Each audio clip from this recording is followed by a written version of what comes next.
Hola, em dic Vicenç i en aquest canal trobaràs tot d'opinions, reflexions, propostes i pràctiques relacionades amb la pràctica del ioga.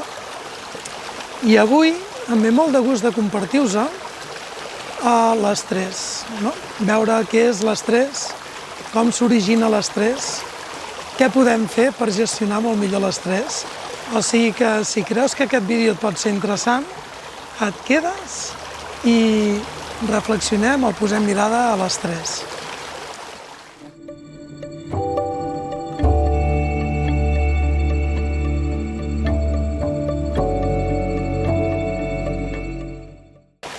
Si segueixes veient el vídeo és que igual t'interessa posar mirada a l'estrès o conèixer una mica més com ens pot ajudar la pràctica del ioga amb l'estrès, no?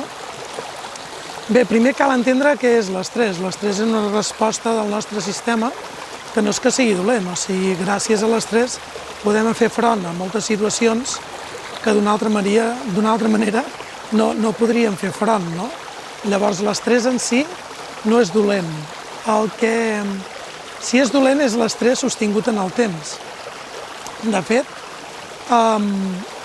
es diu que un tant per cent molt elevat de les malalties que estem patint a la vida moderna estan relacionades i vinculades a l'estrès, no?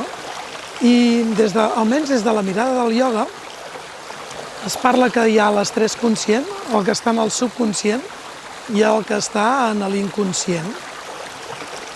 L'estrès conscient és aquell que tu saps el que et genera estrès. De fet, de vegades hi ha esportistes que porten el seu sistema en un estat de molt estrès, no? El seu cos físic, però quan paren, es calmen i el seu cos, el seu sistema, troba un lloc on calmar-se, no? Però també hi poden haver-hi moltes situacions al nostre dia a dia, a la nostra vida, que ens genera un estrès i almenys si n'ets conscient pots mirar a veure si trobes la solució perquè aquella situació que et genera estrès no te'n generi. Soc plenament conscient i a més amb els cursos i a les classes hi ha persones que són plenament conscients del que els genera estrès i la situació que estan vivint realment és una situació on el seu estat d'alerta és permanent i és molt difícil de transitar i de sostenir. Però també és veritat que no totes les persones que passen pel mateix procés ho viuen de la mateixa manera. Això vol dir que hi ha diferents maneres de viure les situacions, sí? Per tant, si l'estrès és conscient, pots mirar de trobar una solució de relacionar-te i vincular-te amb allò des d'un lloc molt diferent. Després està l'estrès que està en el subconscient. És aquell estrès que moltes vegades no el veiem fins que un dia parem, no? I veiem que la situació que estàvem sostenint, allò ens generava estrès. Estava sostenint tot un seguit de coses, a la feina, vincles, relacions, el que siguin. Que hi ha un dia que el teu cos es va carregant, petes, poses mirada i allò que estava en el subconscient ho veus de, ostres, com pot ser que estigués sostenint tot això? No té sentit, sense mi ja s'ho fan, no sóc tan imprescindible i aprens d'aquesta parada, no? De fer-ho conscient, el que estava en el subconscient, i pots gestionar-ho des d'un lloc diferent. Dins del ioga, l'estrès que es considera molt perillós és aquell estrès que està en l'inconscient. I aquest estrès, evidentment, això comença ja a la infància, no? De vegades, quan som petits, si tu no t'has sentit prou protegida, prou protegit, si no t'has sentit que quan necessitaves que allà hi hagués algú on poder-te deixar anar, has generat poca confiança, no? Has après a no deixar-te anar, que has d'estar en un estat d'alerta, perquè no hi havia ningú que t'hagués estat sostenint quan tu necessitaves que algú et sostingués.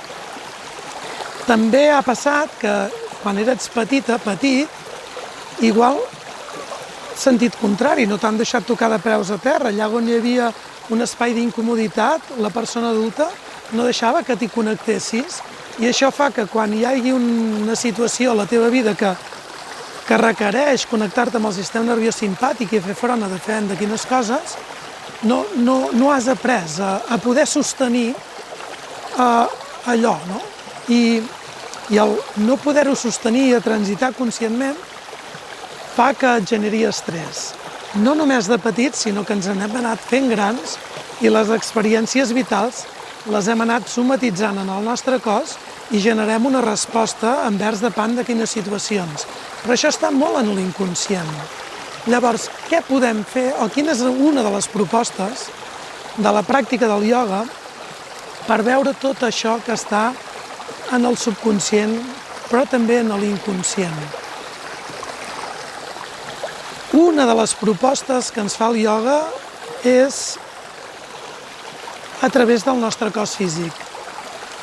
És una d'elles, perquè no és ni l'única, però és la que es coneix més, no? La pràctica de postures físiques. Tot el que ens passa es somatitza en el nostre cos. Llavors, al moment que fem postures físiques, podem veure com ens relacionem amb aquella postura i podem aprendre on hi ha aquests bloquejos, tensions, que s'han somatitzat i a través del moviment relacionar-nos des d'un lloc diferent i aprendre a alliberar-nos d'aquests bloquejos. Però no només això. La pràctica també ens convida que hi ha postures que requereixen esforç, requereixen aprendre a sostenir, a estar allà, connectada amb la força i la potència, i mantenir-la i transitar-ho conscientment ens permeten, d'alguna manera, que el nostre sistema nerviós maduri, que aprendre a connectar amb espais d'incomoditat i com m'hi relaciono dins d'aquesta postura. Però també hi ha postures que és tot el contrari, que el que et conviden és a entregar-te, a no oferir resistència. Abans us deia que quan som infants, depèn de l'experiència vital que hem tingut, no trobem un espai on deixar-nos anar amb confiança.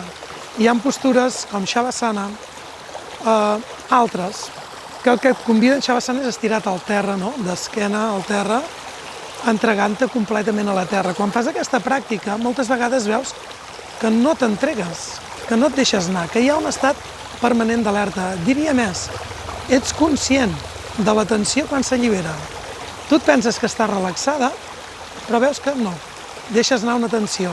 Vas posant consciències, vas veient com el teu sistema troba un espai on aprèn, va madurant, el teu sistema nerviós va madurant, aprèn que hi ha llocs on pot confiar-se i deixar anar. De fet, els espais de teràpia són imprescindibles trobar espais de confiança on tu pots poder veure aquestes parts vulnerables i aprendre a relacionar-te des de l'adulta, des d'un lloc diferent. Què més t'ensenya la pràctica del ioga? A través de la respiració. Totes aquestes mocions fan que igual el diafragma es bloqueja, respires toràcicament, el patró de respiració és un patró accelerat. De fet, les que heu experimentat estrès, la respiració va pujant. Fins que les que heu tingut ansietat, la respiració la sentiu aquí dalt. És angoixant, no? La gent et ve i diu és que la sensació d'ofegar-me. Llavors, el patró de respiració, que tu pots incidir-hi voluntàriament, et pot servir per gestionar un moment d'estrès, però no només això, sinó aprendre a canviar aquests patrons que estan tan arrelats en el nostre conscient, inconscient i subconscient. Llavors, la pràctica de respiració no és aprendre a respirar, no és aprendre a respirar. Vas néixer i ningú te'n va ensenyar. És tornar a connectar amb la respiració des d'un lloc diferent. I és increïble el que et pot aportar la pràctica de respiració. Llavors hi ha la relaxació conscient. El cos físic, cos energètic, cos mental estan íntimament lligats, com anem veient en tots aquests vídeos. I la pràctica de relaxació és increïble, però hi ha una pràctica que es diu Yoga Nidra, que és una pràctica que ens ha deixat una de les tradicions del ioga increïble, que primer porta la consciència a tot el cos. Hi ha diferents etapes, però hi ha una fase que el que fa és anar a buscar patrons que estan en el nostre inconscient. Quan tot el teu sistema s'ha relaxat, quan la teva ment baixa el seu ritme i la seva pulsació i la respiració també és molt més permeable. I tot allò que està en el subconscient i inconscient ho pots anar a buscar que s'expressi. A través de... et conviden a que veguis imatges, a connectar en diferents espais que et van generar un impacte en un moment donat i han quedat en l'inconscient i fan que tu en el teu moment present tinguis una resposta davant d'algunes situacions. I això també ens ho aporta la pràctica del ioga. No és em relaxo, no va de relaxar-se. Va de, en part, que el nostre sistema nerviós maduri i que tot això que està en el subconscient i inconscient trobi un espai on expressar-se i des d'un lloc diferent de que va generar aquell impacte en el seu moment, ho puguis transitar conscientment i es pugui alliberar. I aquí entra també la pràctica de meditació, que hi ha vídeos on expliquem diferents etapes, què és la meditació, però és increïble, totes aquestes eines són realment coses que si tu les incorpores en el teu dia a dia, es tracta d'incorporar hàbits.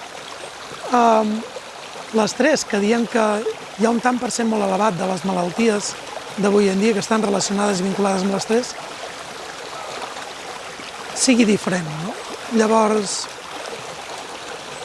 convidar-te a que practiquis, com deia el Sivananda, val més un gram de pràctica que tonelades de teoria, però aquests vídeos són per engrescar-te, per fer-te veure, igual, si fas el clic, no, de dir, ostres, doncs, vaig a provar, no? I a mi el que m'ha funcionat molt és anar a classes amb persones i ara el que m'ajuda molt és compartir vídeos com aquests. M'ajuda molt també les mentories, no? El fet de fer les coses en grup fa que totes aprenguem. Jo estic en un procés d'aprenentatge.